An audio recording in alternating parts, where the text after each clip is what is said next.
శ్రీగురుభ్యో నమ. హరి ఓం. శ్రుతిస్మృతిపురాణానామాలయం కరుణాలయం నమామి భగవత్పాద శంకరం లోకశంకరం. ఓం సహనావతు సహనౌ భునక్తు సహ వీర్యంకరవావహై తేజస్వినావధీతమస్తు మా విద్విషావహై. ఓం శాంతి శాంతి శాంతి. మనం ఇప్పుడు కఠోపనిషత్తులో ప్రవేశిస్తున్నాం. కఠోపనిషత్తుకి ఇప్పుడు చెప్పుకున్నటువంటి సహనావతు సహనౌ భునక్తు సహ వీర్యంకరవావహై తేజస్వినావధీతమస్తు మా విద్విషావహై. ఓం శాంతి శాంతి శాంతి. ఇది శాంతి పాఠం.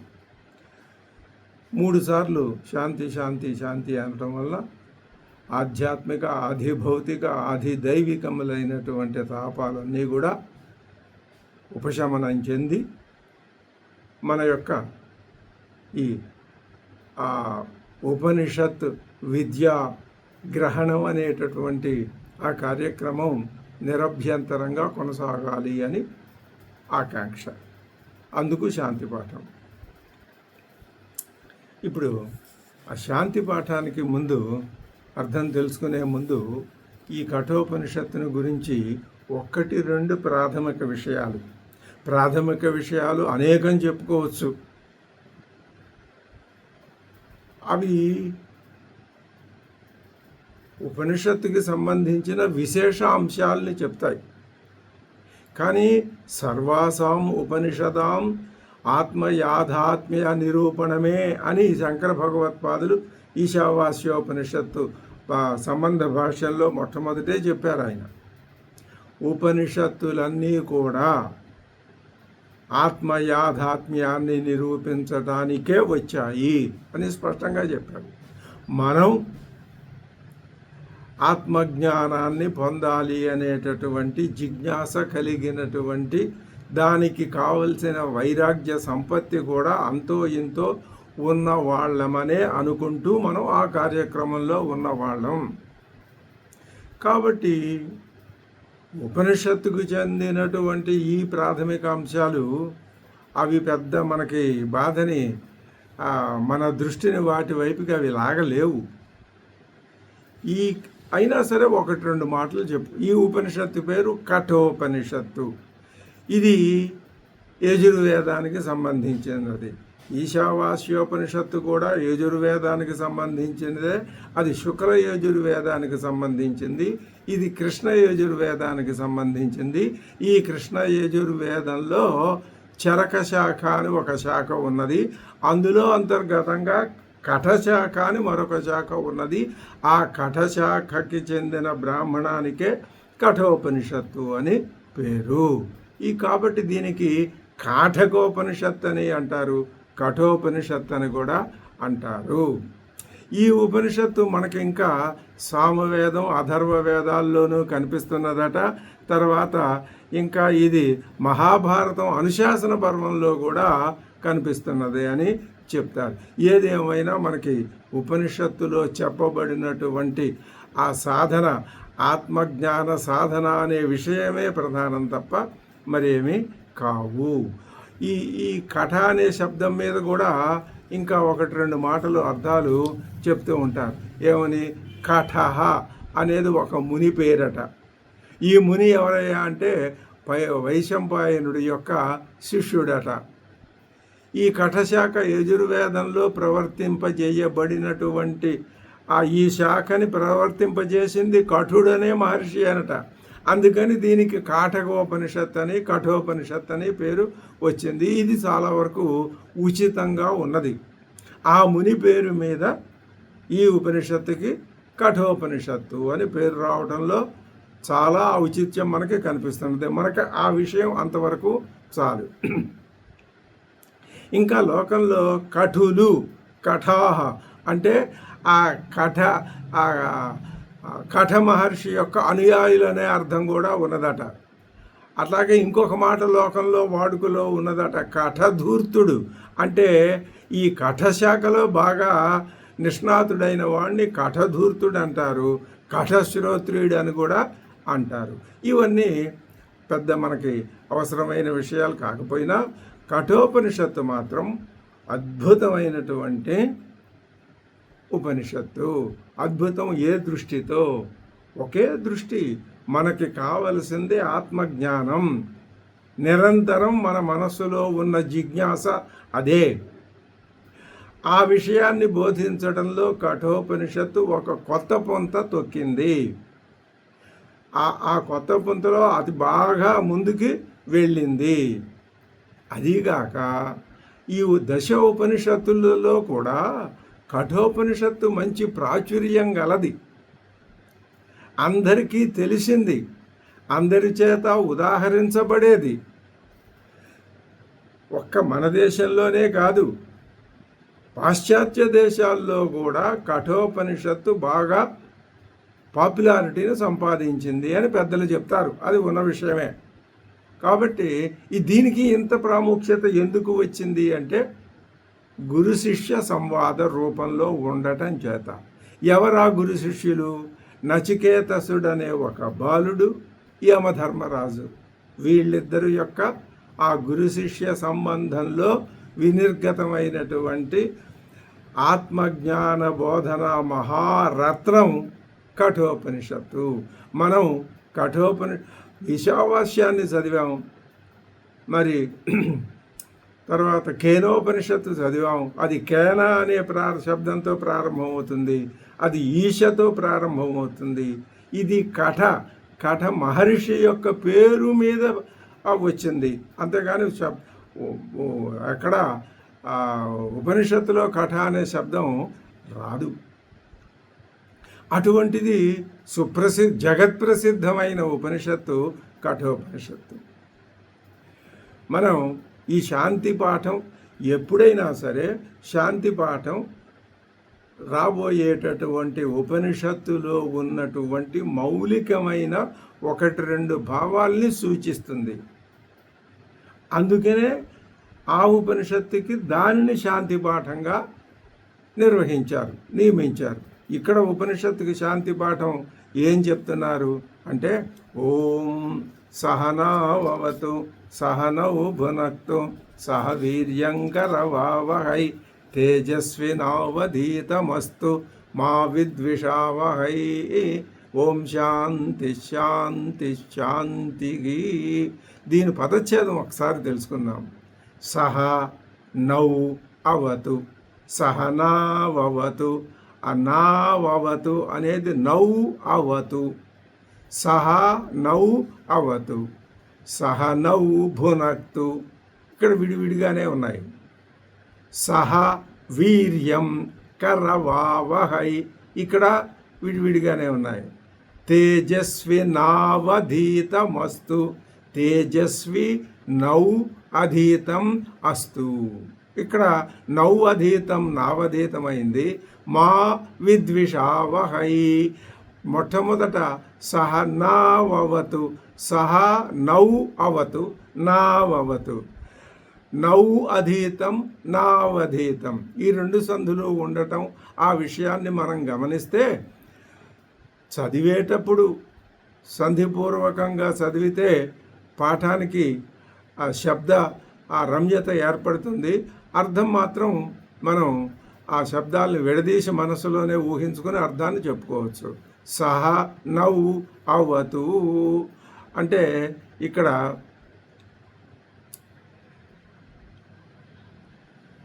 ఆ నౌ అంటే మేము, ద్వివచనం, అది ద్వివచనం. నౌ అంటే మేము.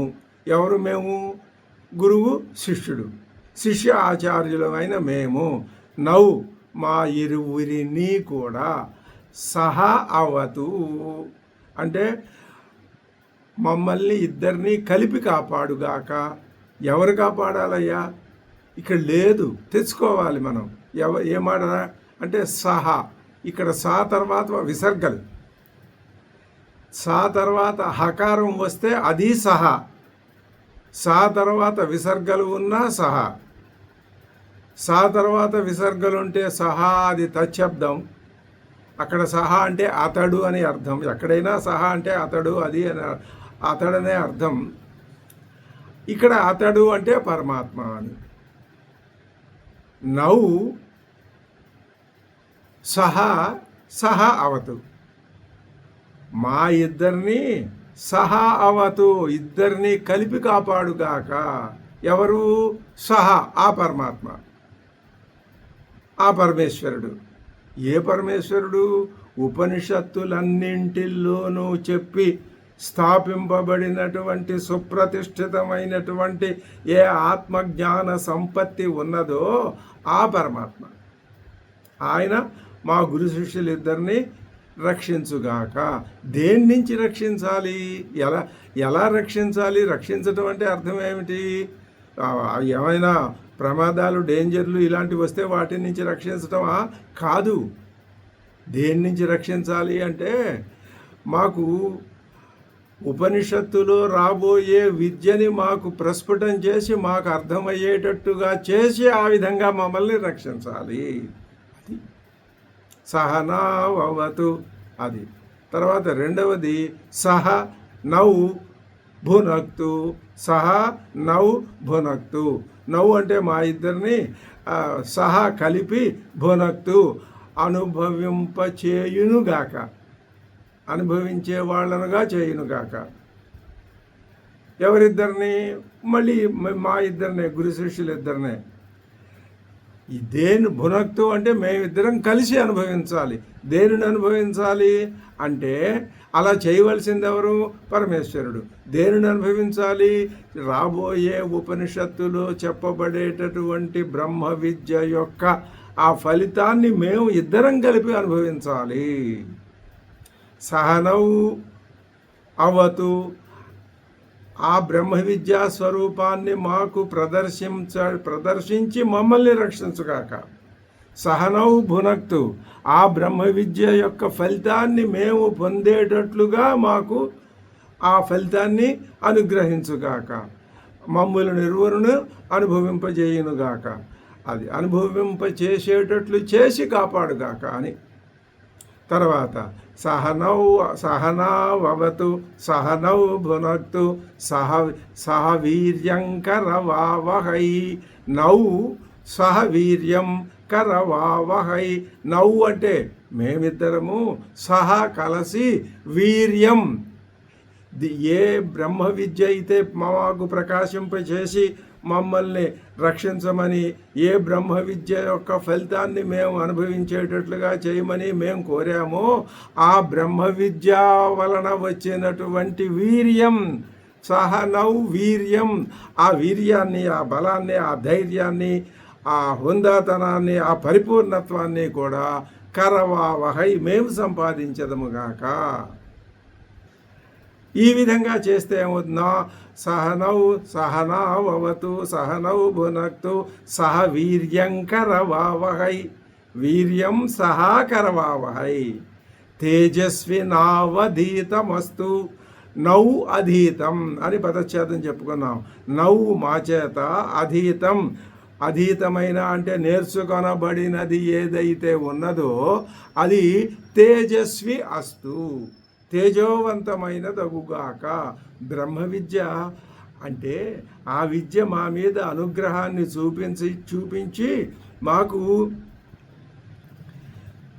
దాని యొక్క తేజస్సు చేత మమ్మల్ని అనుగ్రహించుగాక. ఆ తేజస్సు మా మీద ప్రసరింపజేయుగాక. మేము ఆ తేజస్సులో మునిగి తేలుదుముగాక.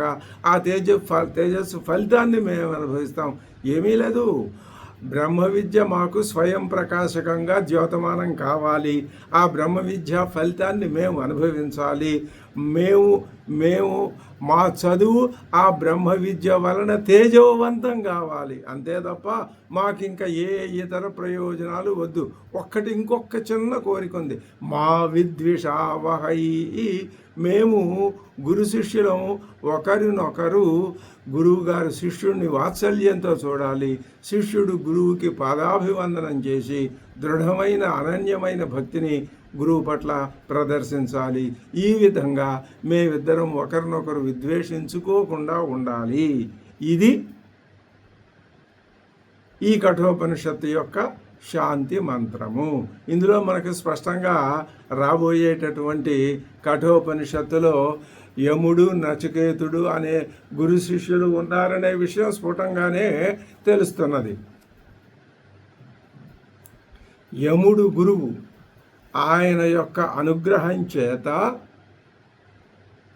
నచికేతుడు అటు 3 వరాలు పొందాడు, 3 రకాలైనటువంటి ప్రయోజనాలు పొందాడు.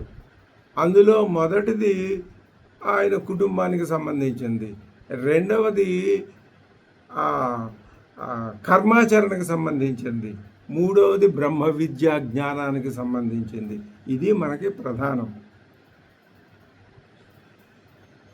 మరి ఇద్దరూ కలిసి చేసిన ప్రార్థన యొక్క సారాంశం అదేగా, బ్రహ్మ విద్య మమ్మల్ని అనుగ్రహించుగాక, మేము ఆ బ్రహ్మజ్ఞానం చేత అనుగ్రహింపబడుదుముగాక, ఇదే కదా. కాబట్టి ఓం సహనావవతు సహనౌ భునక్తు సహ వీర్యంకరవావహై తేజస్వినావధీతమస్తు మా విద్విషావహై. ఓం శాంతి శాంతి శాంతి. ఇది కఠోపనిషత్తు యొక్క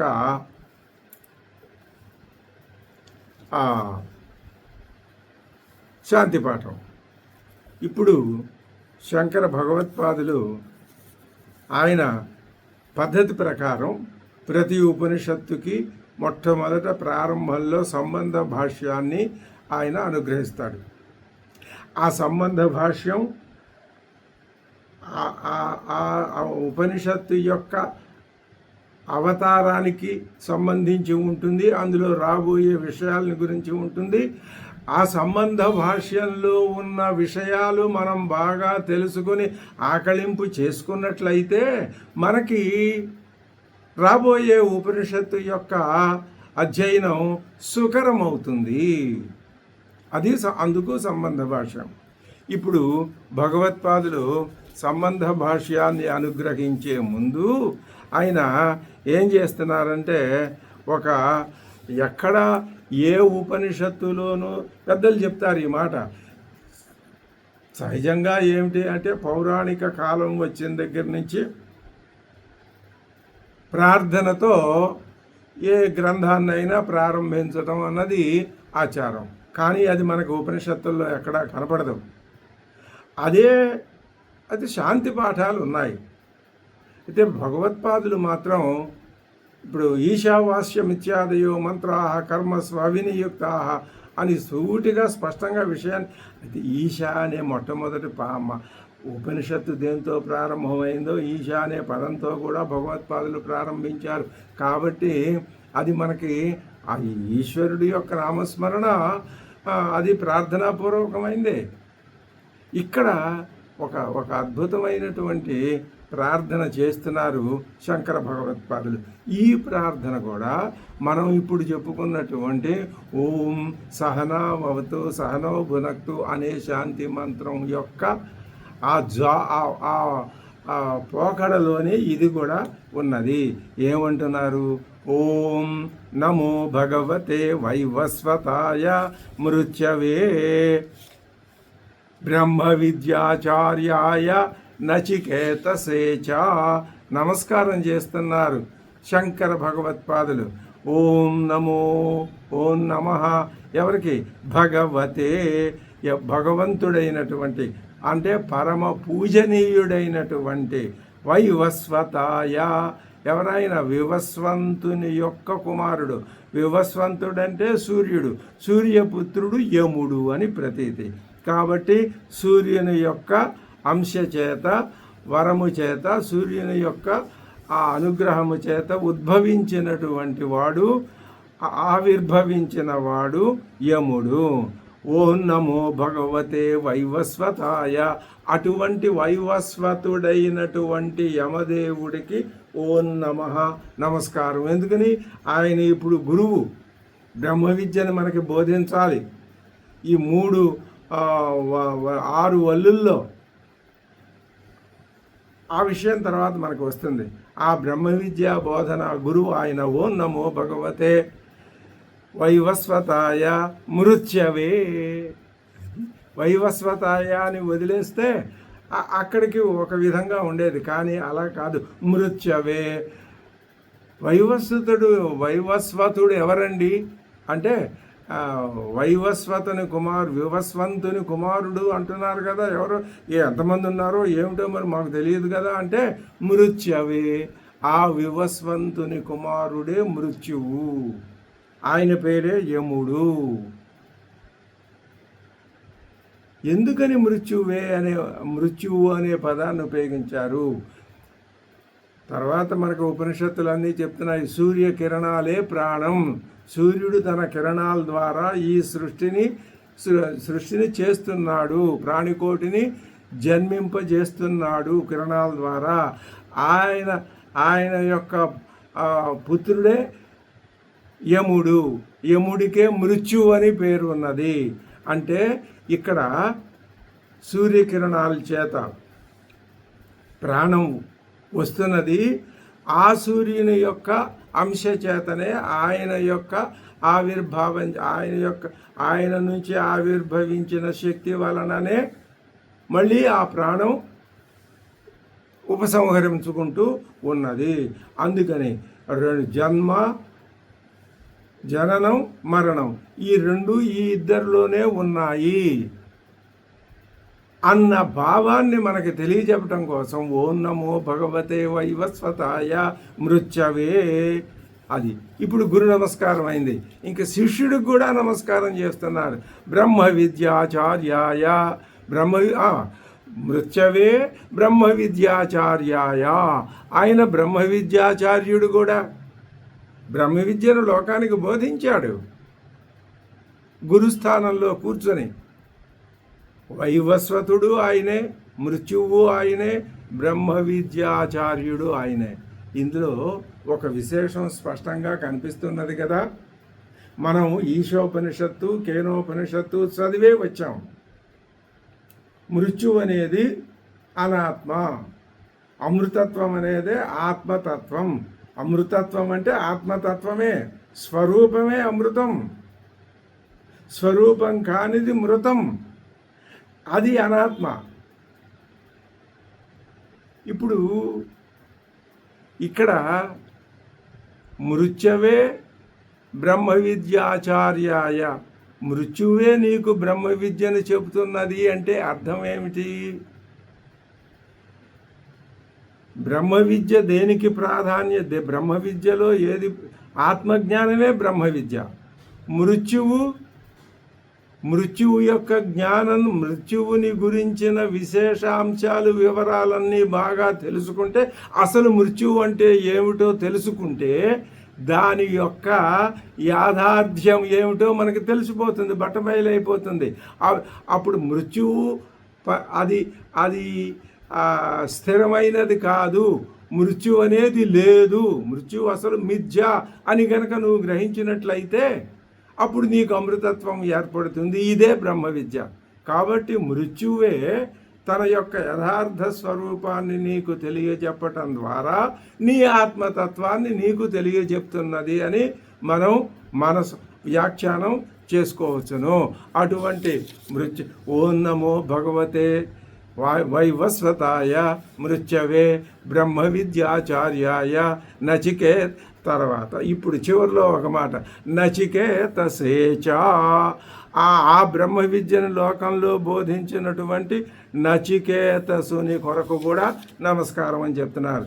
బ్రహ్మ విద్యకి ఆచార్యుడైన మృత్యుదేవతకి నమస్కారం. ఆ బ్రహ్మ విద్యని లోకంలో బోధించిన ఈ బ్రహ్మ విద్యాచార్యాయ అనే మాట నచికేతసుడికి కూడా చెప్పుకోవచ్చుగా. ఎవరికైనా నచికేతసేచ అని కూడా రెండు అనుకూలమైన విభక్తుల్లోనే ఉన్నాయిగా. మరి శిష్యుడు కూడా ఇక్కడ ఆయన కూడా గురుత్వం వహించి లోకంలో బ్రహ్మ విద్యను వ్యాపింపచేశాడు కాబట్టి ఆ భావాన్ని ఈయనకు కూడా చెప్పుకోవచ్చు. ఇద్దరూ మనకు గురువులే. పరస్పరం వారు ఒకరొకరికి గురు శిష్యులు కావచ్చునేమో. గురువు శిష్యుడు అన్నది ఒక సంకేతము, సాంకేతికవాదము. ఎలాగా? ఈ సమస్తాన్ని సృష్టించినటువంటి, దానికి స్థితినిచ్చి దాన్ని తనలో లయం చేసుకుంటున్నటువంటి ఒకానొక మహాజ్ఞాన శక్తి ఏదైతే ఉన్నదో అది ఏమనుకుంది అంటే, తనను గురించి ఈ వీళ్ళకి తెలియజెప్పాలి అనుకుని తానే శ్రీరాముడు రూపంలో అవతరించిందని రామాయణం చెప్పిందా లేదా? ఆ మహాజ్ఞాన సంపత్తే శ్రీకృష్ణ అవతారంగా వచ్చిందని చెప్పిందా లేదా? అలాగే ఆ మహాజ్ఞానం ఇక్కడ గురు శిష్య రూపంలో వచ్చింది. వచ్చి తనను గురించి తాను మనకి చెప్తున్నది. లేకపోతే అది చెప్పగలిగినటువంటి శక్తి సామర్థ్యాలు ఎవరికి ఉంటాయి? ఉండవు. అందుకని మొట్టమొదట శంకర భగవత్పాదులు వారు ఏం చేశారు అంటే, మనం ఓం సహనావతు సహనౌ భునక్తు సహవీర్యంకరవావహై తేజస్వినావధీతమస్తు మా విద్విషావహై ఓం శాంతి శాంతి శాంతి అని శాంతి పాఠం చెప్పుకొని కూర్చున్న వెంటనే మన చేత మరొక నమస్కారం చేయించారు శంకర భగవత్పాదులు. ఎవరికి? ఈసారి యముడికి, నచికేతసుడికి. ఏమని విశేషణాలు వేసి, ఓం నమో భగవతే వైవస్వతాయ మృత్యవే బ్రహ్మ విద్యాచార్యాయ నచికేతసేచ్చ, నచికేతసునికి కూడా నమస్కారము అని ఇక్కడికి నమస్కార కార్యక్రమాన్ని పూర్తి చేయించి, ఇంకా తర్వాత మొట్టమొదటి మాట చెప్తున్నారు. భగవత్పాదులు మొట్టమొదటి మాట చెప్తున్నారు సంబంధ భాష్యంలో. అథ అంటే ఇక ఇప్పుడు కాఠకోపనిషద్వల్లీనాం, ఈ ఉపనిషత్తుకి భగవత్పాదులు పెట్టిన పేరు. ఈ ఉపనిషత్తుని ఏ పేరుతో పిలుస్తున్నారు? కాఠకోపనిషత్ అన్నారు. కఠశాఖకి చెందినది కాబట్టి కాఠకము. కాఠకం అనే పేరు గల ఉపనిషత్తు కాబట్టి కాఠకోపనిషత్తు. ఈ ఉపనిషత్తుల్లో భాగాలకి మనం కేనోపనిషత్తులో 1, 2, 3, 4 ఖండాలు చెప్పుకున్నాం. ఈశోపనిషత్తులో అసలు అవాంతర భేదాలు లేవు. ఇక్కడ ఇవి కూడా ఊరికనే అలాగా సౌకర్యం కోసం విభజించిన విభాగాలే తప్ప మొత్తం అంతా విషయం ఒకటే. ఈ కాఠకోపనిషత్తులో ఉండే ఈ భాగాలకి వల్లులు అని పేరు. మొదటి అధ్యాయంలో 2 వల్లులు, 2వ అధ్యాయంలో 2 వల్లులు, 3వ అధ్యాయంలో మరొక 2 వల్లులు, మొత్తం 6 వల్లులు ఈ కాఠకోపనిషత్తులో ఉన్నవి. ఇవి ఈ వల్లులలో ఏ విషయమైతే మనకి చెప్పబడిందో అథ కాఠకోపనిషద్వల్లీనాం సుఖార్థ ప్రబోధనార్థం అంటే వల్లులలో చెప్పబడినటువంటి బ్రహ్మ విద్య మీకు చాలా తేలికగా సునాయాసంగా అర్థం కావటం కోసం వృత్తి ఆరభ్యతే. మేము భాష్యం చెప్తాం, మీకు వివరణ చెప్తాం, వ్యాఖ్యానించి వివరించి మీకు ఆ వల్లులలో ఉండే ఆ మంత్రాలని చెప్తాం. ఊరికిన అదే పనిగా మీకు విసుగు కలిగించేటట్టు చెప్పాం. అలాగాని మరియు ఒక ముక్కలో చెప్పేసి అయిపోయింది అనం.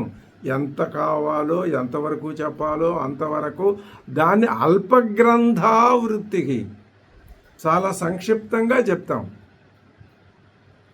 ఆరభ్యతే ప్రారంభించబడుతున్నది అంటే మేం చెప్తున్నామని భగవత్పాదులు అంటున్నారు. ఇప్పుడు ఈ ఉపనిషత్తులో ఒక ప్రత్యేకతను చూపిస్తున్నారు శంకర భగవత్పాదులు. ఏమిటా ప్రత్యేకత అంటే, ఉపనిషత్తు అనే మాటకు అర్థం ఏమిటి? ఆయన మరి గురువుగారు జగద్గురువు కదా ఆయన చెప్పకపోతే మనకెలా తెలుస్తుంది? ఎవరు చెప్తారు మనకి? మనకి ఏం చెప్పినా, ఎలా చెప్పినా, ఎంత దయతో చెప్పినా, ఒక్కొక్కసారి ఎంత తిట్టి చెప్పినా మన గురుపాదాలే మనకు శరణ్యం. అయితే ఆ గురువు గారి భాష అది బాగా తెలిసి ఉండాలి. 1కి 10 సార్లు చదువుతూ ఉంటే మనకు కొద్దిగా అర్థం తెలుస్తుంది.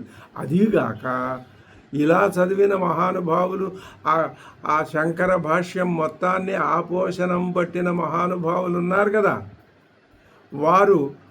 వారి యొక్క ఆ వ్యాఖ్యని గ్రంథస్థం చేసి మనకు అందించారు కదా. అది చదువుకుంటే వారి అభిప్రాయం తెలుస్తుంది.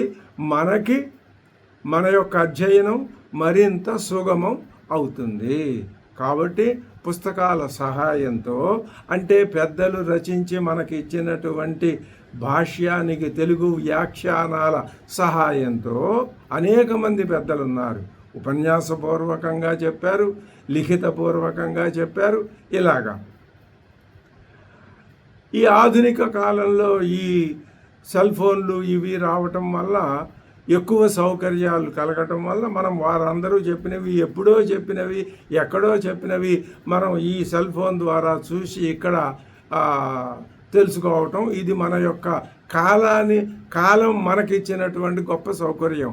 దాన్ని మనం ఉపయోగించుకుంటున్నాం.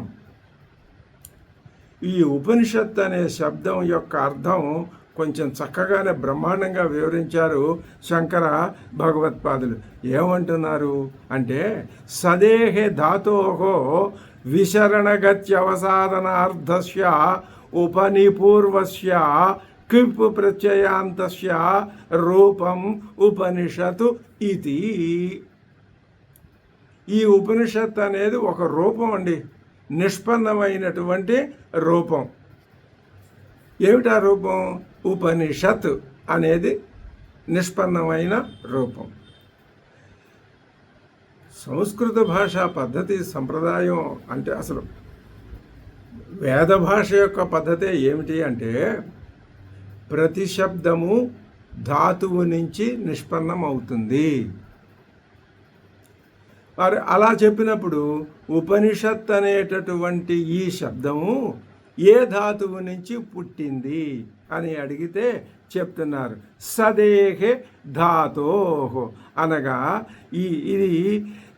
ఈ ఉపనిషత్తు షదుల్ విశరణగత్యవసాదనేషు అనేటటువంటి సదేహ ధాతోహో విశరణగత్యవసాదనార్థస్య ఉపనిపూర్వస్య క్విపు ప్రత్యయాంతస్య రూపం. ధాతువు సతు, అదే షదుల్. ప్రతి ధాతువుకి అర్థం ఉంటుంది. పా అంటే త్రాగటం. అలాగే గముల్ గతవు, గముల్ అనే ధాతువు, దానికి అర్థం గతి అంటే నడక, వెళ్ళటం. అలాగ ప్రతి దానికి భూ సత్తాయాం, భూ అంటే ఉండుట, భవతి ఉన్నది అని. అలాగా ప్రతి ధాతువుకి అర్థం ఉంటుంది. సద్ అనే ధాతువుకి అర్థం ఏమిటండి? అర్థం ఏమిటని అడుగుతున్నావా? దీనికి ఒక అర్థం కాదు, 3 అర్థాలు ఉన్నాయి ఏకంగా. అది చెప్పటానికే భగవత్పాదులు అసలు మొట్టమొదట సంక్షిప్తంగా చెప్తామని ఏమీ సంక్షిప్తంగా చెప్పలా. ఆయన చెప్పవలసిందంతా పూర్తిగా చెప్పారు. మనలాంటి మందబుద్ధులకి అర్థమయ్యేటట్టే చెప్పారు. అయితే మనం గర్వించదగిన విషయం ఏమిటి అంటే, శంకర భగవత్పాదులు చెప్పినటువంటి భాష్యాన్ని చదువుకొని దానిని తెలుగులో అన్వయించుకొని అర్థం చెప్పుకొని దాని భావాన్ని గ్రహించి దాని ఫలితాన్ని గ్రహించగలిగిన నేర్పు పూర్తిగా ఉన్నదని అనలేను కానీ ఉన్నది. లేకపోతే అసలు ఈ పుస్తకం మనం చేత్తో ఎలా పట్టుకుంటాం? షదుల్ అనేది ధాతువు, దీనికి 3 అర్థాలు ఉన్నాయట.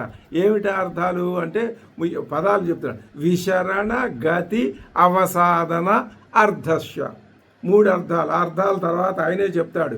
విశరణ అనేది మొదటి అర్థం, గతి అనేది 2వ అర్థం, అవసాదనం అనేది 3వ అర్థం. ఇది ఉపనిషత్తు.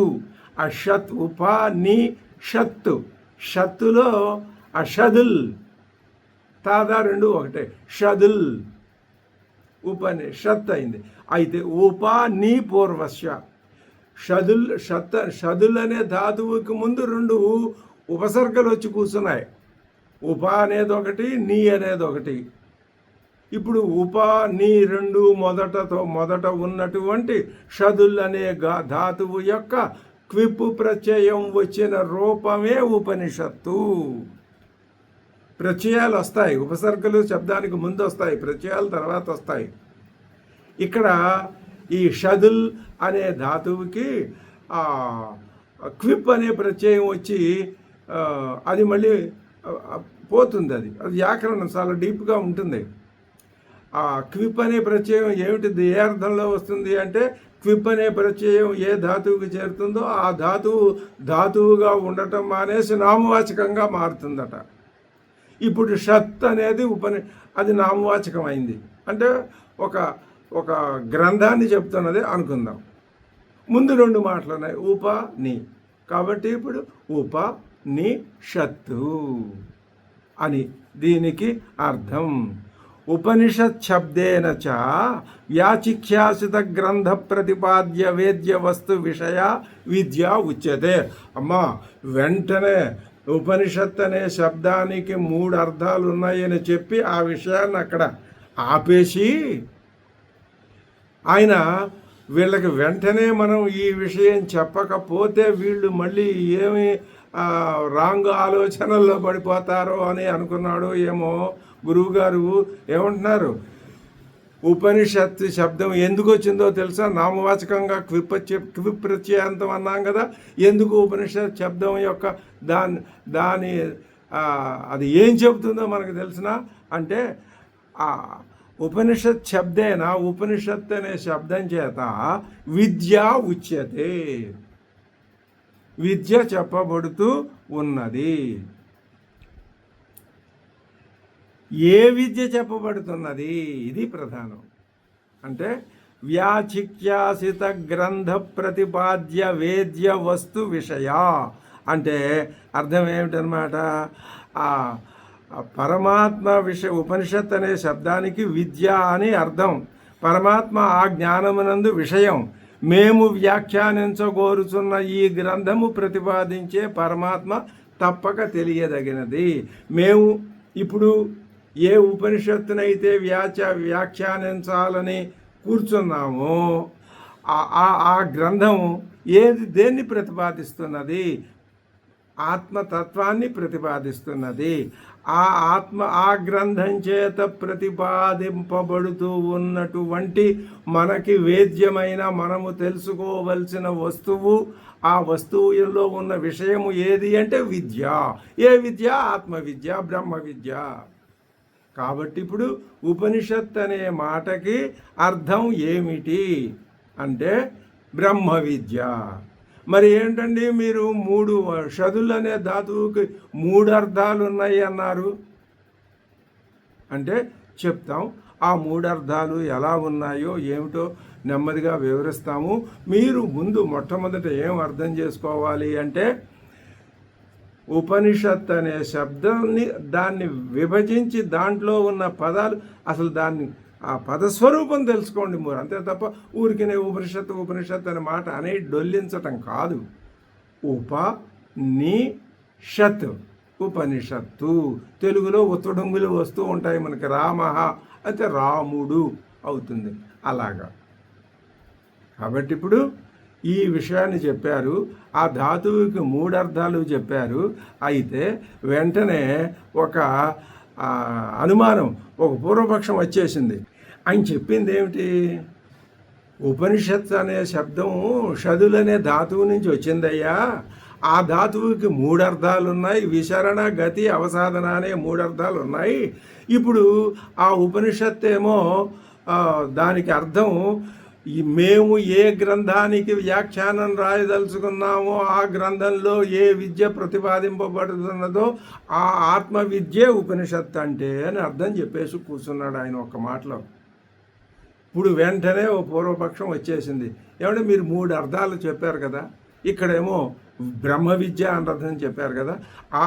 ఆ ధాతువుకున్న 3 అర్థాల్లో ఏ అర్థం వల్ల ఈ బ్రహ్మ విద్య అనే అర్థం వస్తున్నదండి? ఇది ఆ పూర్వపక్షి అడిగినటువంటి ప్రశ్న. ఆ పూర్వపక్షి ఎక్కడున్నాడు, ఆయనే మనకు అర్థం కావటం కోసం ఆ ప్రశ్న వేయటం, దానికి జవాబు చేస్తే మనకి ఇంకా అసలు ఏ విధమైనటువంటి అనుమానం లేకుండా విషయం తెలిసిపోతే, లేకపోతే మనకి అనుమానంతో మనం మనసు అటు ఇటు కొట్టుమిట్టాడుతూ ఉంటుంది. అది లేకుండా చేయటం, దానికి శంకర భగవత్పాదులు వారి యొక్క భాష్యంలో అనుసరించినటువంటి గొప్ప టెక్నిక్, బోధనా విధానం ఏమిటి అంటే పూర్వపక్షం సమాధానం, పూర్వపక్షం సమాధానం చాలు. ఇది బ్రహ్మ విద్యను మనకి తీసుకొచ్చి బ్రహ్మ విద్యను మనకి అందిస్తుంది, అందులో ఉండే ఫలితాన్ని మనకి తెలియజెప్తుంది. ఈ విధంగా ఇంతవరకు చెప్పారు. ఈ ప్రశ్నకి జవాబు ఆయనే చెప్తారు. ఎలా చెప్తారు అన్నది రేపటి సందర్భంలో తెలుసుకుందాం. ఓం సహనావతు సహనౌ భునక్తు సహ వీర్యంకరవావహై తేజస్వినావధీతమస్తు మా విద్విషావహై. ఓం శాంతి శాంతి శాంతి.